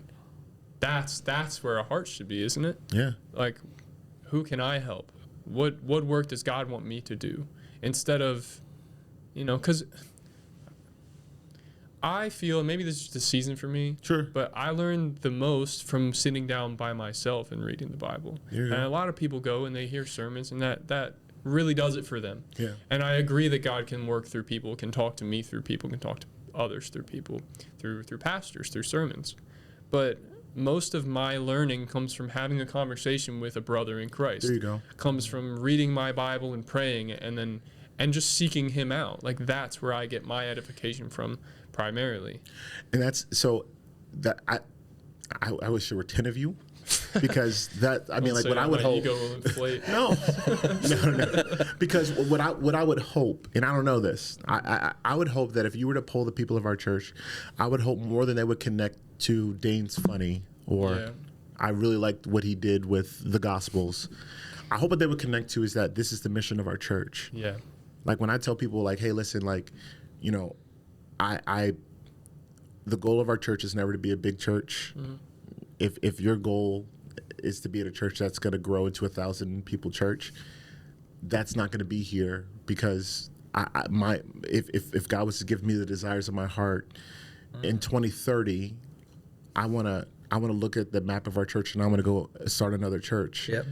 Because, you know, we talk about the long game. Like, I have, if you were to go to my house right now, you could find my 50-year plan. Guy named Jeff Bogue said, I hope that you can make dreams and plans that will outlive you. And I took it seriously. And my goal is that in 50 years, the only people that will remember my name are the kids that I had and their grandkids. Because I want the legacy of our church to go so far wide, like an orchard instead of an oak tree, that churches of the world won't matter. what church from 50 years ago matters to you guys? Yeah. No one cares, but I'd rather have a gospel legacy Yep. that's built, and that's only going to be built by planting churches. Is Jesus' name being spoken? Yeah, man. Yeah. So I would think of like, I hope people would connect with that. Like, I would hope that people would say like, man, our goal is to do what we're supposed to do in our neighborhoods, in our community. Yeah. The goal of reaching our neighbors isn't so we could grow a big church, it's so that when our church is ready to plant another church in 5 years, it could be in my neighborhood. Yeah. It could be at that elementary school down the street, because we've done so well here that we can have a gospel presence here and see how that changes our neighborhood, changes our community. So that I would hope that, I think that changes the conversation. One, it takes the pressure off for me, because then I don't got to be I don't got to be LeBron. Yeah. You know what I mean? Yeah. I don't got to be the best. I don't got to be the star of the show. I just got to steer the ship hard enough. You know what I mean? I give props to these guys that are great organizational leaders and amazing on a microphone. You know what I mean? Like I'm probably doing B at both. So I was just looking at my phone, right, and I'm like, I haven't asked one question. Like I had a whole thing. Oh man, come on. No. This is why we do this, and this is what it's been about. And it's and they're questions that kind of keep us on track. But it was like, this is perfect. This is. Told you. Yeah, he always gets on me about the preparation, but I know I just stopped the flow, but I just wanted to bring that. Like this is, I love this. This is a great conversation. One thing I did want to ask you though, one of the questions that it's probably totally off topic, but I heard somebody say the other day, and this has been bothering me. The devil made me do it. Right? That's great. So I was looking through Matthew and looking at a bunch of scripture. How much do you think Christians today should that thing be a focus, or should it be our flesh is sin, right? We're sinful people. It's a decision I made. It wasn't a manifestation of an evil entity guiding me to do this. It wasn't the devil on this shoulder. It was me. I did it. Sure. So one, how do you get rid of that mindset? Yeah. Right. I mean, here, let me put on my faulty theologian hat. Here's how I would think about it. The scripture describes Satan as the prince of the air, and that folks that have not been redeemed to Christ, those who have not accepted Christ's gift of salvation, as them being like the children of Satan, right? Like they're operating under his control. Sure, fine, yeah. Like that. You're serving another kingdom. Use it. Devil made me do it. You're being encouraged by the enemy. Yeah, I get it. Now, when you become a believer, you play for a different team, right? Yeah, it's a way different story. You play on a different team, and you're not playing offense for him anymore. You're not. In fact, he's now playing defense on you. Like his goal is to discourage you, and all the truths that we know and believe, he is convincing you that you don't have. Like the guilt and shame that comes with being a believer when you sin against God, knowing what you know. Yeah. Paul talks about this, the things that I don't want to do, I do, and I don't, like he talks about this. And I feel like that's what it feels like, right? Like the discouragement that comes with being a believer when you're operating outside of what God would have you do. Satan's there to point the finger. He's there. He's the commentator. When someone misses a catch, this happened in a playoff game the other day. Mark Andrews, right, like for the Ravens, and then the whole next couple days, all the commentators, I cannot believe that this guy dropped the ball. I cannot believe that. That's what he does, and so for us, we are quick to say like, well, if it has to do with sin and temptation, Satan did it. Yeah, because that's his business. Yeah, that, he is he has something to do with this. Well, yeah. but it's not in the action. It's the way you feel about it right now. Mm-hmm. Because you have a Savior that says like, yeah, you messed up. And what comes with your sin is your guilt and shame. And you're gonna have to sit in it, bud, but don't sit there too long. Remember, like one of the best stories, like one of my favorite stories about like in the scriptures when you have Peter. I just talked about this in church a couple weeks ago. You have Peter who sins against God, and he tells him he's going to. He's like, "Hey, bud, you're gonna deny me 3 times. Mm-hmm. It's gonna happen." Does it, and the next time he sees Peter, Jesus calls him a friend. Mm-hmm. Remember, like they're all on the beach, and he calls out to him. He's like, "Hey, friends, come have breakfast with me." And it's not friends how we would call friends. Like there are many words you can call people. Yeah. Matter of fact, he's a rabbi. There is no like social construct wise, he should not be calling them friends, pupils, slaves, like students, something like that. But he does not. He elevates them and calls them friends. Come have breakfast with me. Mm-hmm. And meals were a big deal. Mm-hmm. It should have been like, hey guys, come eat breakfast down the beach for me.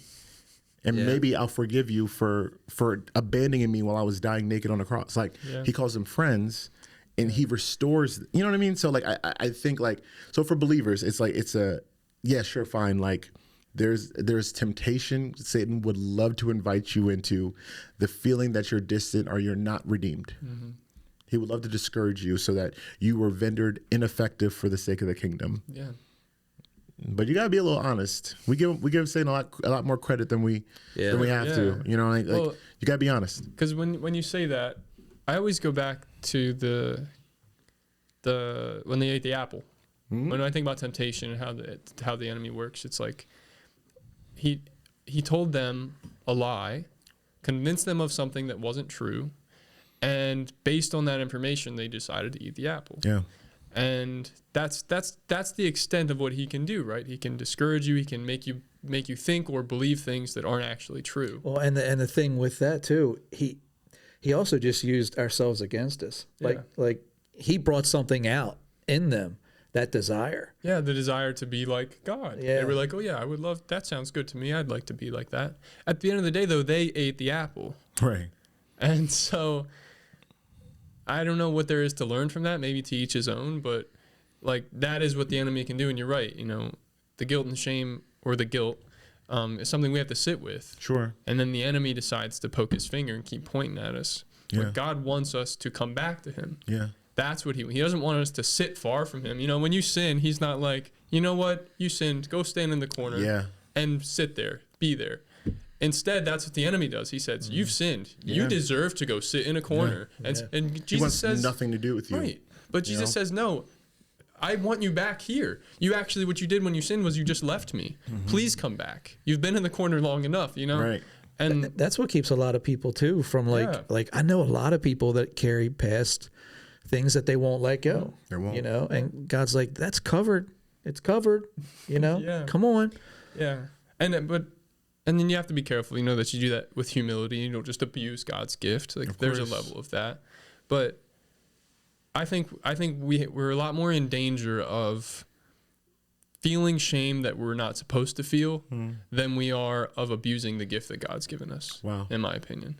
Yeah. And that's that's so much harder to say than to experience because of course, like nobody unless you're feeling that. You know what I'm saying? Unless you're experiencing that, because that's the fear. Is that like from a judgmental standpoint, I saw Rob mess up, but I don't know if he's feeling this enough. Mm-hmm. Like I don't know if he's feeling the weight of his sin enough. So I can't just be out here talking about grace just in case he doesn't get it. Mm-hmm. You know what I mean? Like, but that's not for you. Exactly. You know what I mean? Like, or what if God did that with you? Like, what if that was your approach? Like, I praise God that His grace has been thrown on me when times when I did not deserve it. Mm-hmm. You know what I'm saying? Absolutely. Like, is that how you would want God to deal with you? I like that too, that you said that. I take this on with my son. Now he's only, how old is he? 8 months or something like that? Yeah, he's very 9 months, yeah. But I was super excited. I actually came to my faith while my wife was pregnant. Wow. And that's amazing. Thank you. I think so. It's been amazing for me. But I took this opportunity with my son being born to try and understand my relationship with God better. And there's this passage where he talks about giving gifts, and he says, how many of you, if your son asked for a bread, would give him a rock? And that passage. And at the end of the passage, he goes, therefore, treat others how you would want to be treated. And so in that, I see what you just said, right? I see treat others how you want God to treat you. Be to them how you would want your Father in heaven to treat you. Yeah. So with my son, I want him to learn. I want him to be tough. I want him to grow up into a man. He's young, but I still keep these things in mind. Yeah. So, when he falls over, hurts himself, do I want God to say, get up, you're fine? Yeah. Or do I want God to pick me up and hold me and say, it's okay. I'm here for you. I have 3, Cole's 10, Chase is 9, Camilla's 7. And God gave me such a smack in the head parenting lesson, and just a lesson of forgiveness. I had not realized that I was doing it with my kids until I saw my son do this. We're at the age of repeated mistakes or repeated offenses. Yeah. And last year, I heard my son say to his younger brother, "No, I don't forgive you because you're just going to do it again." Like, why? Yeah. Why would I forgive you? Yeah. And what was scary to me is like, so I was like, buddy, you can't have this attitude. And he called me on, he's like, Dad, you've said this to me. Yeah. When I've gotten in trouble, when I've had repeated things, and I say, Dad, I'm sorry. I'm like, you're not sorry. You're just going to do it again. And then I realized, I'm like, oh my gosh, like he learned to withhold forgiveness from me. Yeah. And, this is not just me like being a horrible example to my son, but this is doing everything opposite of teaching my kids how God would interact with them. Yeah. Fine. Like, my older son is mad at his younger brother for ripping his Pokemon card. Yeah. Like whatever. I don't know if this is an eternal thing. However, my son is in danger of like growing up in a household where his dad doesn't forgive him, and I'm the best earthly example of his interactions with God. What if he grows up thinking that he's messed up too many times and God doesn't forgive him for his sin? Because this is what he's seen in the relationship between him and his dad. Yeah. I can't afford that to be the case. Yeah. Can't afford it. Like nothing else matters. I can buy Pokemon cards. I can buy the specific card he broke. Yep. I can't afford for him not to believe this. So therefore, but I literally got on the floor, like lower than him, like eye level, and said, I beg you to forgive me for how I've taught you wrong, because I can afford for you not to learn a lot of stuff from me. There are other people who's just like, I need you to understand Daddy's wrong in this, because I cannot have you living life thinking that that this is anything else. But like grace is sufficient, and there's an abundance of it. You can I looked at both of them and says, you can never mess up enough that I'll stop forgiving you. And I apologize for withholding this from you. That's beautiful. I mean, because just imagine it's embarrassing. I appreciate you sharing that, because I'm sure there's a lot of people in that position.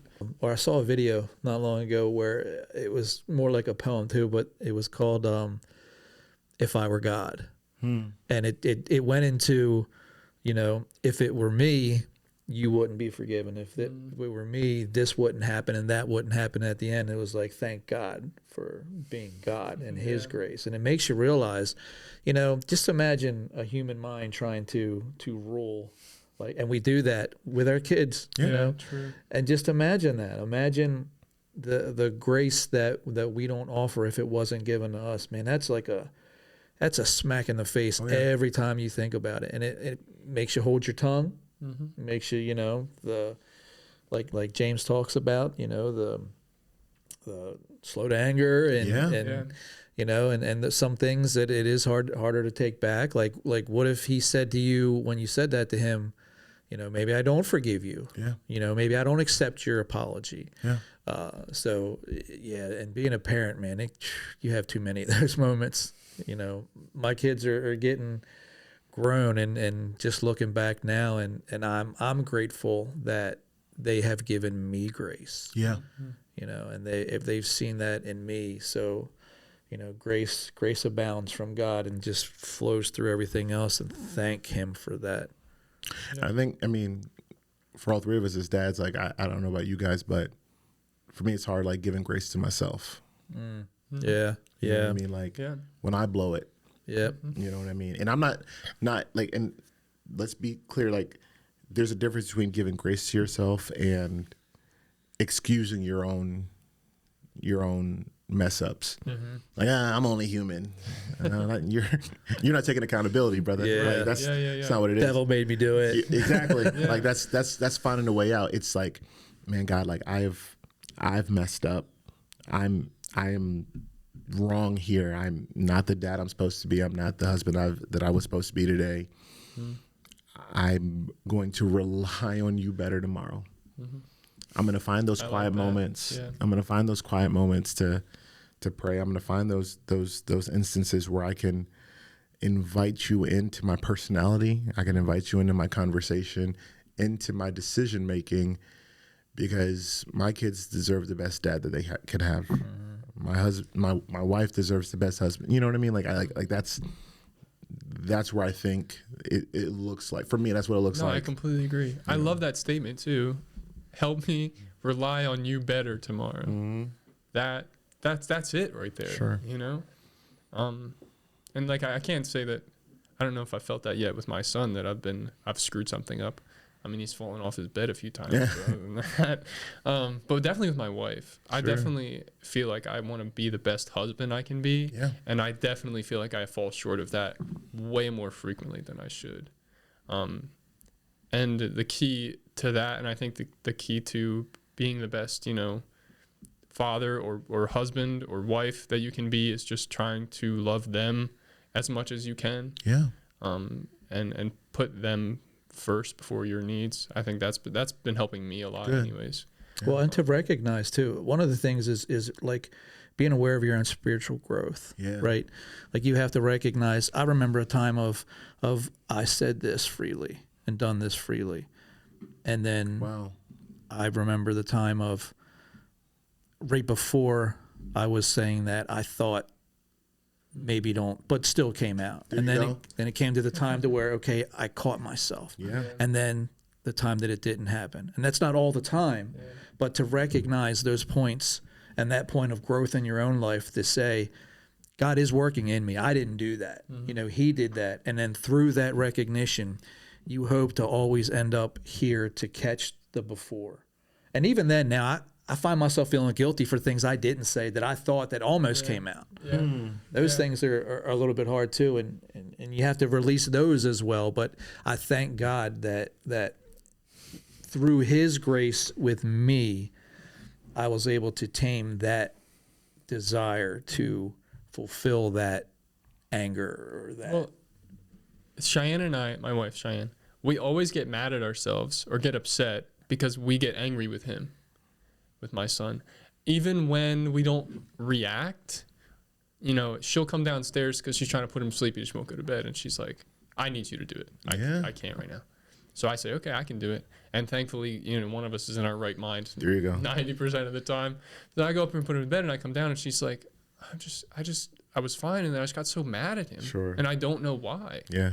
And it like genuinely upsets us because we don't actually want to be upset with him. We don't actually have any plausible or like foundational reason to be angry at this 9 months old who just doesn't want to go to sleep. It's like, he's done nothing wrong to us. Yeah. And so it is like you get upset at yourself for being upset in the first place at them. Yeah. When maybe your son screws something up and I don't know what you do. I work on cars or whatever, and say he drops the wrench, and I'm mad at him for dropping the wrench. But it's like, he's just doing his best. We forget that they don't know reason. Right. They don't understand reason. They're not reasoning, not wanting to go to bed and like there's nothing ill behind it, He's not like talking to himself so he doesn't sleep to, piss me off. He's not formulating the plan like, I'm not going to go to bed, and mom's not mad enough, so. Yeah. Well, for you guys, like you going from, how long have you been married? I don't know. 2 years. Okay, that's fine. Right? Yeah. I'm so bad at keeping track of this. So Yeah, you guys are, you're going from, this new family, the two of you, to, there's another person here now. Yeah. And, that love is shared. Oh, I know. Yep. I know you've been through that with your kids, and I'm sure he has. Now that love is shared, and you have another person, in this. And before it was two adults that were contributing to the peace of this home. Yeah. And now it's like, hey, bud, you're the third part of this family, and you get all the benefits, but we can put no responsibility on you on keeping the peace of this home. Yeah. So, but yeah, man, you're in the weeds, brother. It's been interesting. Oh, and it's gonna get worse. Oh, I can't wait. But it's like I miss it. I wish there was. Yeah. If maybe my wife will watch this, I would love a third. Can we have? I already have 3. Sorry. Oh. I would love a 4th. You forgot about one? Yeah. Uh-oh. That happens. Which one? Doesn't matter. Well, I can say, I'm where you are, except for, thank my son-in-law here that I get to have the grandchildren. Oh yeah, I didn't know that. He's for him. So Yeah, true. Yeah. Well, okay. So you have 3 kids. Mm-hmm. How do you balance being a good pastor to your church and being a good father and husband, all at the same time? Obviously, it's okay. You don't. No. Okay. No. I am. My church will always lose. I will always cheat the church. Okay. I will unapologetically, I will, and it's easy to say that now when we're 40 or 50. But I hope that I'm setting a pattern that'll happen if we're 20 people or if we're 100 people. Right. That's what you want for them, isn't it? You want them to put their families. Well, first. your home, not just for us, but for pastors, and your home is your first ministry. Right. So here's what I'll do is that my kids. So for one of the things I'm learning to do is that Wednesdays I will load up. Well, they'll walk out the door at 7, and I will literally try to I would try to grind out a 14, 16-hour day. As best as possible. And this was advice that a high-functioning, huge mega church pastor gave me. He's like, that's what I do. And they'll see me at dinner time. Also for my kids, they'll see me for a few minutes before we do our student community circle that night. And that'll be the gig. But what that creates is except for Saturdays like this when I didn't do what I was supposed to, I'm not trying to sermon prep on a Saturday. Yeah. I can be dad. I can make French toast. You know what I mean? Yeah. I'm going to watch wrestling with my boys tonight. You know what I mean? What that creates is Sunday after church, I'm theirs. Yeah. You know what I mean? So there's things that I'll try to find there, but if, I've started to create the culture that if something has to take a fall, it's going to be our church. Now, I'm reasonable where my boys will know they both play travel soccer, and travel soccer doesn't care what church you go to. You know what I mean? They know, hey, you're playing Sunday during church. Dad's not going to be there. Yeah. But they also know that that'll sit for half an hour, and as you give me the play-by-play later, they're gonna know. They're gonna know that that I'm not there because we've never made sports the main thing. They understand that that doesn't mean Dad loves his job more. That means Dad's called to do his job, and right now soccer's your job. Yeah. Go do your job. Yeah. And you know that they understand it a little. Yeah. They don't fully understand it. Yeah. But the hope is in the future. Yeah. They'll understand and appreciate, that there is work on both sides. Yeah. And understand that. And I think it's important for me. It's important for my kids to see, when I'm sacrificing to do what ministry takes, because I want them to value it. I think sometimes people don't know how to talk about ministry jobs. You know, like, what does a pastor do all day? Like, is your job really that important? Like, you know, anybody could, like, so I want them to see my kids. They're like, you don't understand. Like, my dad works in front of his laptop and then we'll meet with anybody and everybody at the drop of a hat. Yeah. You know, he'll do these things. So they'll see, like, no, I'm not going to play Switch with you right now because I got things to plan for. Yeah. So they'll see it. Yeah, I do got to leave this early. Right. So I could do this, you know, and yeah, I got to have this meeting. I got to do this. Yeah, Dad's going to go get on a plane to go speak at this, you know, youth camp. You know what I mean? Yeah. So like when you have time with them, you're all in Sure. for that time with them. And then when you have your moments to work, then you're all in to work. Yeah. And that works for you. Yeah. And I mean, that makes sense. And then when you make sacrifice, like you said, you want them to see that you make sacrifices for what you believe God has called you to do. Yeah. Because you want them to do the same thing, hopefully, when God calls them to something. Yeah. You want them to make sacrifices for what God's called them to do. Right. And maybe they're sad that you can't play Smash Bros right now, but like, it's more important that they see Dad setting a good example for them in his relationship with God. Yeah. Um, And we talk about and this is really like folks from our church and our family. My kids talk about my job as if like I'm a quarterback I have to play in the Super Bowl. Like they really, man, my wife and probably her and a few others, the way that they honor the position that God has given me really helps. It takes the weight of it. yeah. Like they meet another pastor and they're like, whoa. Yeah. Like, man, like this is it. Like, I hope it's something they never lose. Like, you know, I'll go to and we'll find stuff like they love to do some of the stuff with me. Like when I'm able like to go to a conference where there's other pastors' kids there and things, it's fun for them. You know, it's not miserable, but like my wife really has pulled the weight of allowing this, you know, if there's a balance. Like I said, there's no balance, but she eases it. Yeah. That's awesome. I mean, it seems like any calling, we talked about this with like the Pastor Pat doing his ministry, the pastor of his church. Sure. One of the pastors. I don't know how to address that.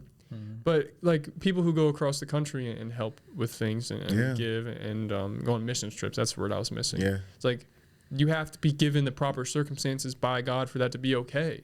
You know, if I said, Cheyenne, I'm going to South Africa tomorrow, she'd say no. She'd lock the doors. There's no way. That's not happening. So you need to be given, you know, the proper circumstances, the proper people in your life to allow things like being a pastor, being a missionary to work out the way they're supposed to. Yeah. Because you can't possibly design and align those pieces yourself. I learned this principle from Andy Stanley, pastor down in Atlanta. Him and his wife were talking about this and about balancing things, and they gave a great thing that we've used in our marriage where not for now doesn't mean not forever. Like, you got a newborn, so that, you know, like, I know it's a funny one, but like, you're not getting on a plane to go to South Africa right now, bud. Yeah. But not for now doesn't mean not forever. Yeah. You know, for us, there some of the like the travel and stuff I'm doing now. I just, you know, I did. I'll get invited to speak at youth conferences and camps and stuff. Yeah, that wasn't happening a couple years ago. Right. You know, like whether I was being asked or not, it just didn't make sense. Like with our three little ones, now they're a little bit older, and it's doable. Yeah. You know, where once or twice a month I can go and do that, and even our church is able to, like, I'll have somebody fill in, and, you know, like it's a little bit easier to be able to handle. But a lot of guys, like, they'll get lost. A lot of ministry guys, they'll get lost in the, if I don't take this opportunity now, it'll never come back. Well, neither will your marriage. You know, true. like you have to understand that a no for now doesn't mean that it's a no forever. And your first ministry, if I don't have my wife, I don't have my kids, like, I don't have a ministry. I don't have that. And not even, and where I'm at now, like, ministry's not, having the ministry isn't even something that, like, I'm harking over. Like, I got to make sure I hold on to this. I can't lose it. Well, yeah, like, I got responsibility to it. Yeah. Like, there's more to do. I'm not done. Right. But at the same time, like, I got 3 little ones and my wife, like, Yeah. that I can't afford to lose. So, yeah. Well, I think we can take a brief intermission. Sweet. All right. Again, I just want to thank you for being here. We've just had a good time. Yeah, We've enjoyed talking. Yeah, it's been awesome. And we're just grateful that we got to hang out and discuss a couple different things and just bring glory to God. Yeah. Enjoy His company. Sure. Along with us. Can you tell the name of your church and where it is? And Absolutely. Yeah, so we are Church at the Well, Baltimore. We're down in Towson, Maryland. Right now we're meeting at the back building of Loch Raven Baptist Church on Loch Raven Boulevard in Towson. So, yeah, we meet there on Sundays at 10:30. Beautiful. You did say you didn't want like thousands of people coming, so I mean, maybe not everybody show listen, up. we have a little small space, you know what I mean? Like, everybody, like, well, if you come, we'll find a chair for you. How about that? There you go. We might have to sneak down there and get a couple chairs once. Come on. We could. Yeah. Come We'll on. see. Is there anything that you want to share? Final statement? Sure. Yeah, go ahead. Man, I first off, thank you guys so much for having me. And I think that, one thing that's just important for believers just to know, in this, especially in this year, I think, like, just even with this week and everything that's happened, that it's unpredictable times. Mm-hmm. And I was on my timeline yesterday and just kind of heartbroken by, like, friends that just feel uneasy or just scared of the events. It seems super insensitive to say God is in control and He's on the throne, and when someone is scared.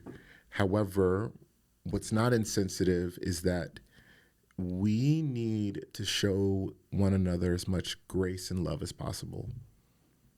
And I say that knowing that it's divisive times, and we may vote different ways, we may believe different things.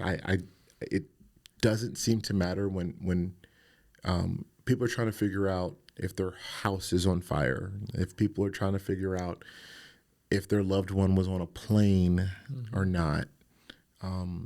If you are a follower of Jesus, you need to bring the presence of the God who brings you peace to the people around you, whether or not they've been rendered to the cross or not. Because it's frightening right now. Yeah. We know the end game. We get it. However, you may not have a better ministry right now than to bring peace to people. So do so. Amen. Thank you, Dayne. Yeah, man. Yeah, thank you so much Absolutely, for being here. guys. Bless you both. Let's pray and then wrap it up.